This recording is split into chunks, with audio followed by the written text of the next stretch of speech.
వాడు నేను కలిసి తిరిగాం, కలిసి పెరిగాం. వాడు నా ఫ్రెండ్ మావా, నా స్నేహితుడు వాడు.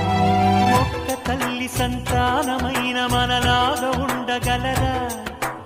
ఒకరు కాదు మనమిద్దరంటే ఎవరైనా నమ్మగలరా? నువ్వు పెంచిన పిల్ల పాపలకు కన్న తండ్రినైనా ప్రేమ పంచిన తీరులోననే నిన్ను మించగలనా? ఏ పుణ్యం చేశాను నేను ఈ స్నేహం పొందాను, నా ప్రాణం నీదైనా నీ చెలిమి రుణం తీరేనా? నీకు సేవ చేసేందుకైనా మరు జన్మ కోరుకోనా? స్నేహానికి చలికాడా, దోస్తీకి సరిజోడా, ఏళ్ళెదిగిన పసివాడా, ఎన్నటికీ నిన్ను